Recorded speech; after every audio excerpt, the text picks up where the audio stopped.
नमस्कार, hornbill TV देख रहे हैं आप। मैं हूं आपके साथ विशाल गर्ग और खबरों की शुरुआत करेंगे। दिल्ली में अभिनंदन समारोह का आयोजन किया गया है।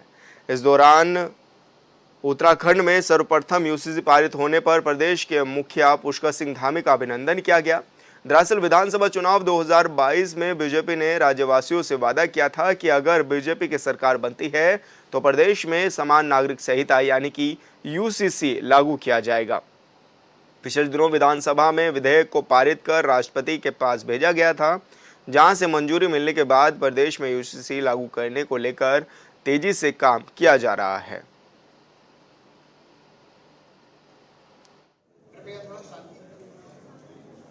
हमने जैसे ही हम सरकार में आए, हमने सबसे पहला काम,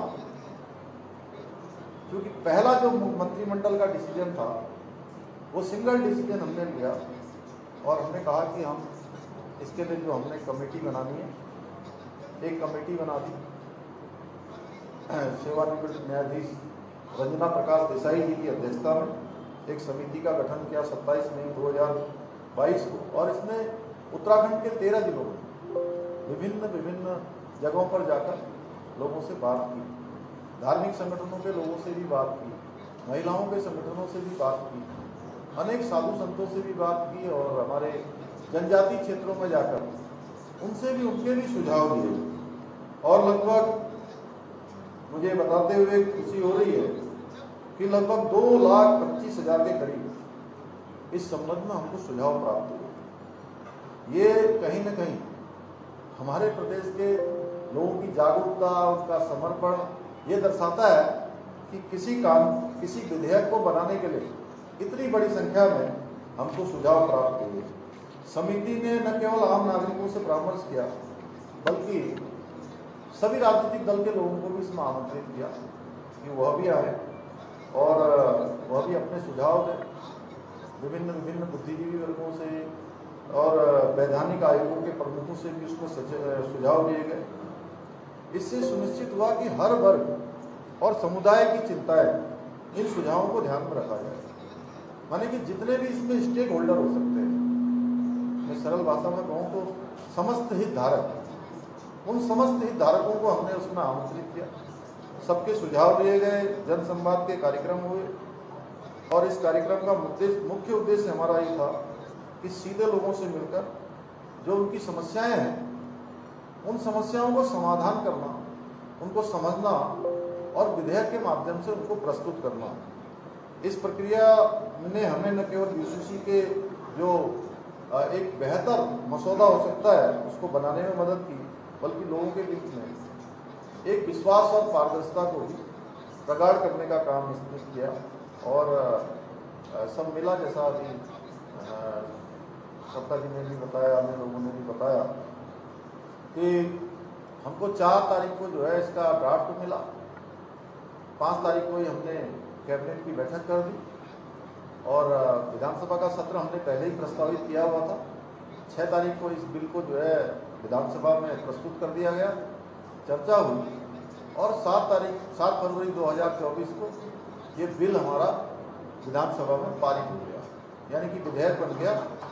और उसके बाद हमने राष्ट्रपति महोदया को, चूँकि इसका एक प्रोसीजर होता है कि राष्ट्रपति महोदया की भी इसमें स्वीकृति होती है, तो राष्ट्रपति महोदया ने भी हमको 11 मार्च 2024 को ये अपनी सहमति दे दी है। और इस प्रकार से देश की आज़ादी के बाद उत्तराखंड पहला राज्य बन गया जहाँ पर समान नागरिक संहिता का विधेयक पारित हो चुका है। और थोड़ा इसकी प्रक्रिया कठिन है, बहुत सारे प्रावधान हमको बदलने पड़ रहे हैं। उसके लिए भी एक हमारे मुख्य सचिव रहे श्री शत्रुघ्न सिंह, उनकी अध्यक्षता में एक कमेटी बनी हुई है जो लगातार काम कर रही है और संभवतः अक्टूबर माह तक इनका काम पूरा हो जाएगा। काम पूरा होते ही हम इस विधेयक को उत्तराखंड। पिछले कुछ सालों में विकास के नाम पर पहाड़ काटे गए और ऐसे में अब लगातार जब इस तरह की तस्वीरें अब सामने आ रही है, जहां पर भूस्खलन भी देखा जा रहा है, तो अब कहीं ना कहीं पहाड़ भी ये कह रहे हैं कि बस अब और नहीं।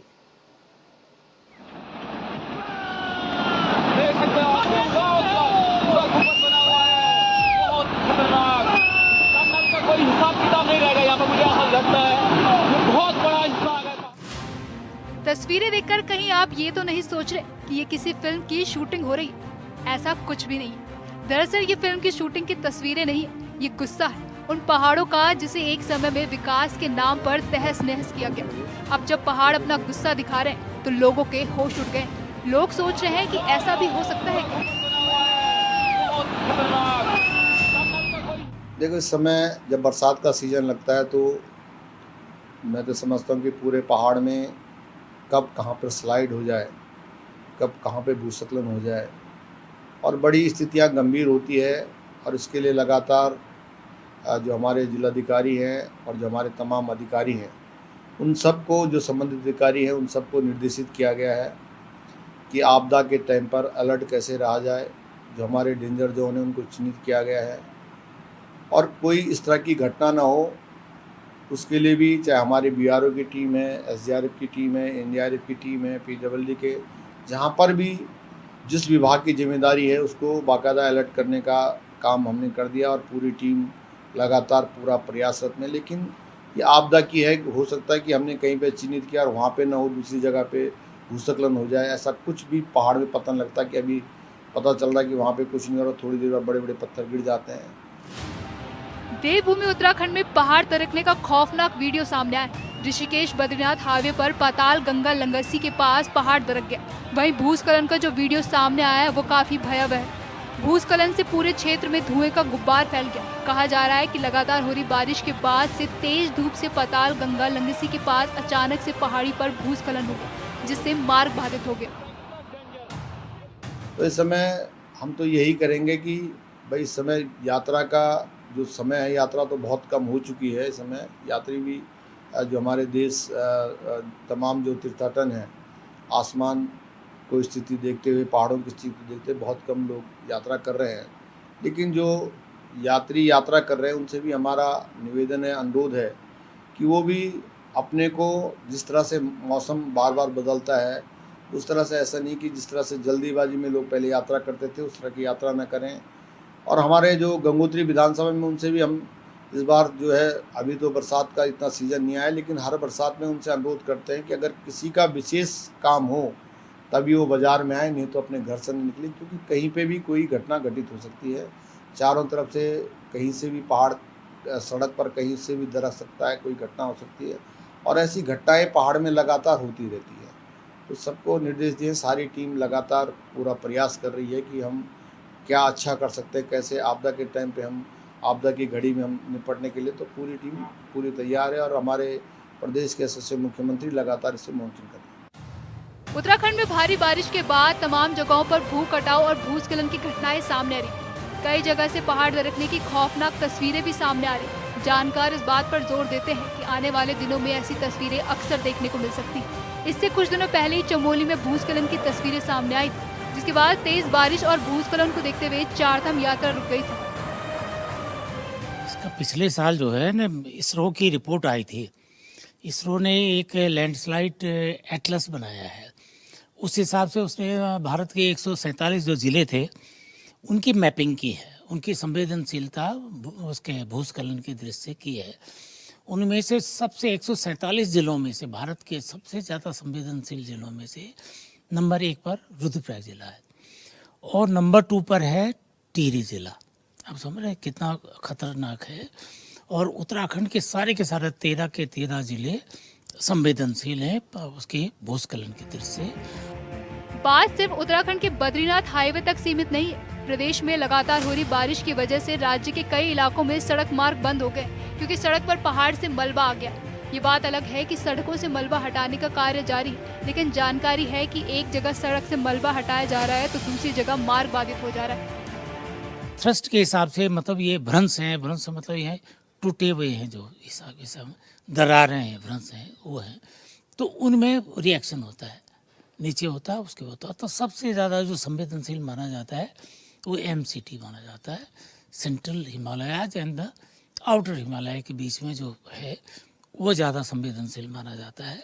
और उसी के आसपास ज़्यादा आपके भूस्खलन भी होते हैं, उसी के आसपास, क्योंकि वो साइस्मिक एनर्जी निकलती है, वहीं आपके भूकंप भी ज़्यादा संवेदनशील ये होता है। ये कांगड़ा से लेकर काली तक का जो ये इलाका है, इतना होते हुए क्यों आता है भूस्खलन? क्यों होता है? पहाड़ों पर पहाड़ होते हैं, पहाड़ जैसे मनुष्य है, मनुष्य कैसे टिका हुआ है, अंदर उसकी हड्डियां हैं, बाहर क्या होता है उसमें मांस होता है। तो वैसे धरती का भी है, अंदर रॉक है, बाहर लैंड मास होता है। लेकिन जब धरती का ये समझिए बिल्कुल यूं खड़ी हो तो क्या होता है, वो लैंड मास जो है वो जो मिट्टी जो है जो उस पर लगी हुई है उसको खिसकने का संभावना ज़्यादा होती है। उत्तराखंड में पहाड़ दरकने की कहानी सिर्फ इस साल की नहीं है। साल दर साल इसी तरह की घटनाएं सामने आ रही हैं, जिसकी वजह से स्थानीय लोगों के साथ ही तीर्थ यात्रियों को परेशानियों का सामना करना पड़ता है। साल 2021 में उत्तराखंड के चमोली जिले में ग्लेशियर टूटने के बाद भारी तबाही हुई थी और इस त्रासदी में कई लोगों की जान चली गई। तब ग्लेशियर टूटने के कारण तपोवन में एनटीपीसी की टनल में कई मजदूर फंस गए। दूसरी बात ये होती है उसके नीचे अगर थोड़ा बहुत कुछ है, गड़बड़ है या निकली हुई है तो ग्रेविटी भी जो होती है, भाई पत्थर को आप करो तो नीचे गिरता है ना, तो वही जो लैंड मास है जो ग्रेविटी पर वो नीचे गिरता है। वो स्थितियाँ इस वजह से भी, जैसे यहाँ भी कुमाऊँ की जगह गढ़वाल में ज़्यादा है, क्योंकि गढ़वाल में पहाड़ियाँ कैसी हैं, बिल्कुल खड़ी पहाड़ियाँ हैं, तो उस वजह से भी होता है। तो ये भूस्खलन ज़्यादा कहाँ होते हैं? वेस्टर्न घाट है, जहाँ जहाँ आपका पर्वतीय क्षेत्र है वहाँ ज़्यादा होता है। और इतने के होने के बावजूद आप देख लें, आपने हमारा जोशीमठ क्या हाल है, बाकी कितने स्टेट, कर्णप्रयाग का क्या हाल है, बाकी सारे जितने भी हैं वो सारे भूस्खलन प्रभावित क्षेत्रों में से हैं। और भारत उत्तराखंड की सरकार ने भी लगभग 400 के आसपास जो गांव आइडेंटिफाई किए थे, आप पता नहीं कितने हैं, वो भी इसके लिए भूस्खलन की दृष्टि से हैं, क्योंकि उनका संवेदनशील है, उनका करती नहीं। सरकार का ध्यान तो आपका वोटों पर रहता है, सरकार का ध्यान आपका यूसीसी पर है, सरकार का ध्यान आपका जिहाद पर रहता है और सारी चीज़ों पर रहता है।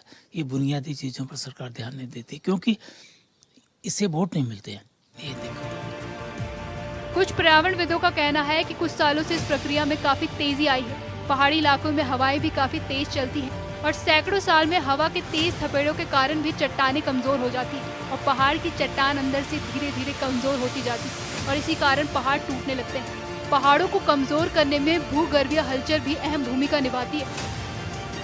उत्तराखंड विषम भौगोलिक परिस्थितियों वाला पर्वतीय राज्य है और हम लगातार सरकार को चेताने और जगाने का काम कर रहे थे कि मानसून के दौरान विशेष जो है सावधानियां बरती जाएं, उससे पहले पूरा होमवर्क किया जाए जिससे कम से कम नुकसान मानसून के सीज़न में देखने को मिले। लेकिन आप देखिए कि मानसून की पहली बारिश में जिस तरीके से चट्टानें खिसक रही हैं, जगह जगह भूस्खलन हो रहे हैं, 350 से ज़्यादा जगह मार्ग बाधित हो गए हैं, तो ये साफ है कि समय रहते सरकार ने होमवर्क नहीं किया, अधिकारी और मंत्री एसी कमरों से बाहर नहीं निकले और सरकार विकास का जो ढोल पीट रही है तो वो खोखला विकास जो है इस तरीके से दरक रहा है। आखिर आप जो है पर्वतीय क्षेत्र की संवेदनशीलता को अगर नज़रअंदाज करेंगे और मैक्सिमम कटिंग के फार्मूले पर अगर चलेंगे तो निश्चित तौर पर इसी प्रकार की भूस्खलन की घटनाएं देखने में आएगी। जनहानि भी हो रही है, धनहानि भी हो रही है और ये सिस्टम की लापरवाही से हो रही है। कांग्रेस का एक विचार पर्वतीय क्षेत्रों के विकास के लिए पहले से रहा है कि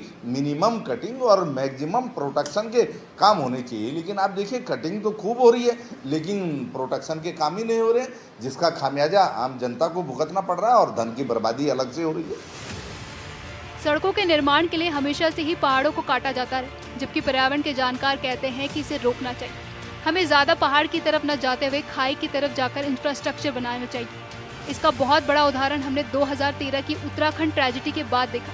उस वक्त भी पर्यावरण के जानकारों ने कहा था कि पहाड़ को कम से कम डिस्टर्ब किया जाए और वैली साइड कंस्ट्रक्शन ज्यादा किया जाए। हादसा होता है तो सियासत करने वाले सिर्फ दलीलें देते हैं, जिसका नतीजा होता है कि इस तरह की तस्वीरें हर एक साल देखने को मिलती हैं।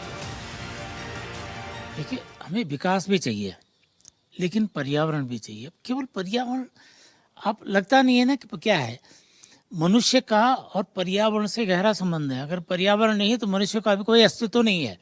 लेकिन एक फौना होता है, एक फ्लोरा होता है, एक वनस्पति होती है ना, दूसरा जीवधारी होते हैं, कीड़ा मकोड़े से लेके हाथी तक। समुद्र में देखो ना, छोटा काई से लेके व्हेल तक बड़ी बड़ी मछलियाँ होती हैं। तो उनका वनस्पतियों से संबंध, सीधा संबंध होता है। वनस्पति नहीं है तो वो भी नहीं है, फौना भी नहीं है, फौना नहीं है तो वनस्पतियाँ भी नहीं है। वो संतुलन, जैसे आपने देहरादून में साहब पेड़ काट दिया, अरे इतने पेड़ आपने काटे, पेड़ क्यों काट? पेड़ क्या करता है? आपको ऑक्सीजन देता है। और हम पेड़ को क्या देते हैं? हम भी तो देते हैं पेड़ को। हम क्या देते हैं? कार्बन डाइऑक्साइड देते हैं। उनको फोटोसिंथेसिस के लिए क्या चाहिए होता है? कार्बन डाइऑक्साइड चाहिए होता है। हमको सांस लेने के, जीवन के लिए क्या चाहिए होता है? ऑक्सीजन चाहिए होता है। हम एक्सचेंज करते हैं, पेड़ काटते हैं। पर्यावरण को नुकसान पहुंचाने का ही नतीजा है कि आज देश के आधे से ज्यादा राज्यों में बाढ़ जैसे हालात हैं। बिहार से लेकर असम तक और उत्तराखंड से लेकर गुजरात तक कई शहरों में पानी भर गया। लोग घरों में कैद होने को मजबूर हो गए। पर्यावरण को नुकसान पहुंचाकर विकास कार्य कर हम और आप खुद को ये साबित करने में लगे हैं कि मानव जाति से ऊपर कुछ नहीं। जबकि सच्चाई तो ये है कि हम और आप ये भूल गए कि जिनके सहारे जीवन जी रहे, अगर वही नहीं रहे तो फिर जिंदगी कैसे जिएंगे? विचार करना हो, नहीं तो ये सिर्फ एक ट्रेलर है। Bureau report, hornbill TV. इस बार की बड़ी खबर हमें मिल रही है रुड़की से। रुड़की में पुलिस और कांग्रेसी नेताओं के बीच बड़ी झड़प हो गई है। हिरासत में पूर्व सीएम हरीश रावत, सुमित हृदयेश और यशपाल आर्य को भी लिब्बारेड्डी गांव जाने से रोका गया। प्रीतम सिंह और काजी निजामुद्दीन को भी रोका गया है। सभी ने गिरफ्तारी देने की बात कही है और एसपी देहात भी भारी पुलिस बल के साथ मौके पर पहुंचे हैं। लिब्बारेड्डी में हुए हंगामे के बाद गांव पहुंचे थे हरीश रावत। प्रदर्शन के दौरान पुलिस ने हिरासत में उनको ले लिया है। बीजेपी प्रशासन का दुरुपयोग करना चाहती है, ये हरीश रावत का कहना है।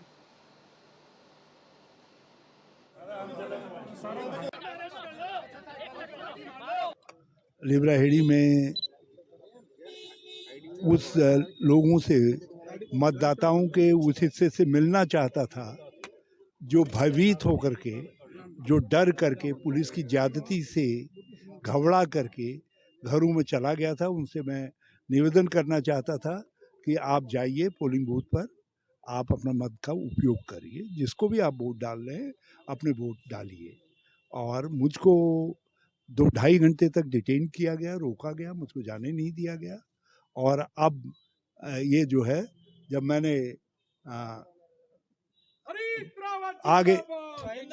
मैंने आगे जाने की कोशिश की तो मुझे ये यहाँ लाए हैं पकड़ करके। मजिस्ट्रेट ने अरेस्ट घोषित किया है। अब वो जाने कैसे अरेस्ट है, क्या है। नहीं है, बहुत ही निंदनीय है। और बाहरी तत्वों ने, राज्य के बाहर के नामचीन गुंडों ने आकर के जिस तरीके से उत्तराखंड में लोकतंत्र का अपहरण किया है, ये पूरे उत्तराखंड के लिए चिंता का विषय है, बहुत चिंता का विषय है। हम भाजपा लोगों के मत के अनुसार नहीं जीत रही थी, इसलिए वो पार्टी जो है लोगों के वोट की, लोगों की भावनाओं का अपहरण करके चुनाव जीतना चाहती है। जिस तरीके से रावण ने सीता माता का अपहरण किया था, ये उस तरीके से लोकतंत्र का अपहरण करना चाहती है। ये अपहरण है, उसके अलावा और कुछ नहीं है, और उसका हम विरोध करेंगे। और संवाददाता संदीप चौधरी हमारे साथ फोन लाइन पर जुड़ गए हैं। संदीप, जिस तरह से लिब्बारेड्डी में ये हंगामा हुआ और अब कांग्रेसी नेताओं की भी पुलिस के साथ झड़प हुई है, अभी क्या कुछ अपडेट मिल पा रहा है? जी बिल्कुल, आपको बता दूं, पूरा मामला चुनाव को लेकर है। पहले तो कल सुबह जैसे ही चुनाव स्टार्ट हुआ तो उसी दौरान 2 पक्षों में झड़प हो गई, जिसमें एक पक्ष के लोग, कई लोग घायल भी हुए, जिनको रुड़की सिविल हॉस्पिटल में भर्ती कराया गया। कई लोगों की जो पैर की हड्डी टूटी है, कहीं की पसलियां टूट गई। तो उसके बाद पुलिस प्रशासन भी बैकफुट पर आया और फिर दोबारा से हालांकि जो हालात है वो सामान्य है, उसके बाद चुनाव दोबारा से चालू कराया गया। लेकिन अगर बात करें तो कांग्रेस का यहाँ सीधा सा भाजपा पे आरोप है। हालांकि हरीश रावत जी ने तो साफ तौर से भाजपा की तुलना जो रावण से कर दी है, क्योंकि सीधा सा उनका कहना है कि जैसे रावण ने सीता माँ का अपहरण किया था, ऐसे ही भाजपा के लोगों ने, भाजपा ने जो बूथ कैप्चर किए हैं और जो वोट नहीं डालने दे रहे, आम पब्लिक को डरा धमका जा रहा है, उसको लेकर ही कहीं ना कहीं कांग्रेस के सभी आला कमान के जो नेता प्रतिपक्ष हो या प्रदेश अध्यक्ष या विधायक गण हो, सभी लोग जो लिब्बारेड्डी पहुंचे थे और उनके द्वारा जो लोगों के जो भय था लोगों के अंदर, उसको उनका कहना है कि लोगों के अंदर भय, वो वोट नहीं डालने आ रही है, उनको डरा धमका जा रहा है, इसलिए हम लोग पहुंचे हैं ताकि जो उनकी हिम्मत जुटे वो वोट डाले। लेकिन उनका साफ तौर से कहना है कि मुझको आगे नहीं जाने दिया और मुझे जो रिपेहेडी का जो गंग नहर का पुल है वहीं पर बैठना पड़ा, वहीं पर मुझे हिरासत में ले लिया गया। हालांकि उसके बाद जब इनके द्वारा जो आगे जाने की कोशिश की गई तो पुलिस प्रशासन के द्वारा इनको हिरासत में लिया गया, सबको जो कोतवाली लाकर बंदी के गृह में भी डाल दिया गया था। लेकिन कुछ समय बाद इनको सबको छोड़ दिया गया था। उसके बाद उनके नारेबाजी करते हैं सब लोग जो वहां से वापस चले गए थे। तो एक बड़ा सवाल यहाँ पर खड़ा होता है, आखिरकार जो भाजपा के ऊपर आरोप लगाए जा रहे हैं वो कितने सही है कितने गलत है, तो एक जांच का विषय है। लेकिन पुलिस प्रशासन का साफ तौर से कहना है कि हमारे द्वारा जो शांति व्यवस्था बनाए रखने के लिए लगातार पुलिस प्रशासन यहाँ सतर्क है और सभी से अपील की जा रही है कि आप लोग अपने घर पे रहे और जो जिसको वोट डालना है, जिसको वोट का मतदान करना है, वही सिर्फ पोलिंग बूथ पर जाकर वोट करे। बाकी जो भी लोग हैं यहाँ, क्योंकि माहौल खराब हो सकता है और सब लोग वापस जाए। जी बिल्कुल संदीप, बहुत बहुत शुक्रिया आपका तमाम जानकारी साझा करने के लिए।